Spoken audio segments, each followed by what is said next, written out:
eye, and people don't speak about this brother a lot anymore. And rest in power, he transitioned a couple of years ago. It's Tim Dog. Talk a little bit about Tim Dog, because listen, man, I fucked with Tim Dog heavy when that Fuck Compton shit came out, and I know that Indeed. he was one of the first. You know what I mean? Talk a little bit about Tim Dog and your relationship with him, and I know you guys do music together, right? Absolutely. What happened was, me and, like I said, we went to school together. Me, Tim, right. Chris Lighty, like you said, Coco, Tracy Morgan, a few other ones. And, the lunchroom was the battleground. The lunchroom, we wasn't going to class. We was cutting class and shit. So the lunchroom, we would sharpen up our skills. And actually, Tim used to look up to me. I was a better MC than Tim was. And he would see me with no pen or no pad, just sit in the lunchroom and tear people down, because I didn't write even back then. So that was the one advantage I had, was my memory. I wrote, but I didn't write on paper. That's what I want to say. I'm not going to say I didn't write. I wrote, but I never used paper because I just had a sharp memory. I was a 5%er back then, and you had to keep your memories. You had to keep 120 on cap.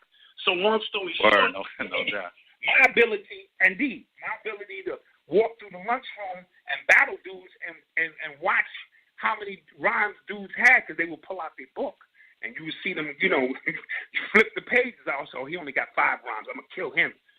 This, that, and that. Right. And Tim had a personality. So when, what's this dude who did, going way, way back, Just Ice.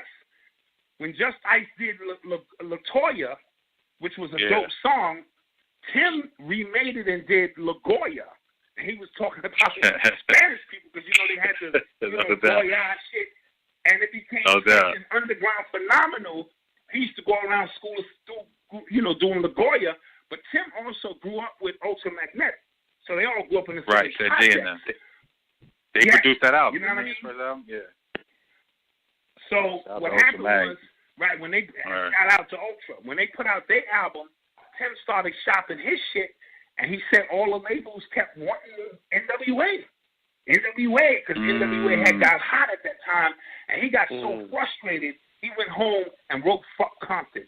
And let me tell you, Fuck Compton broke the spell, because niggas over here started believing that shit. You know what I'm saying? Break this down. Said, Fuck Compton. When he said it even broke me out of a spell. I was like, yeah, that's right. Fuck these niggas. This is East Coast. And now, so Tim had the voice. He had the stage presence. Yeah, he did. I'm gonna release some unseen footage, of us overseas and doing all that kind of stuff real soon.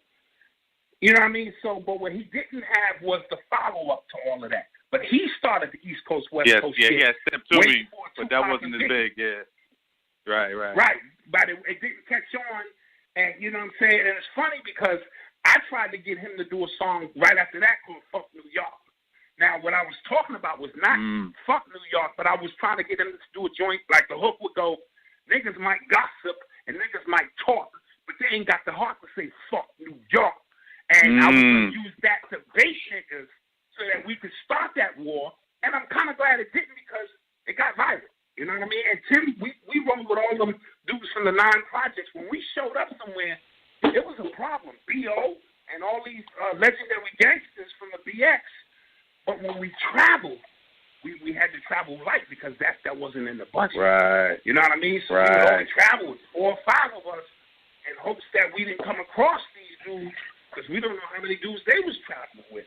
But definitely Tim Dog was very talented.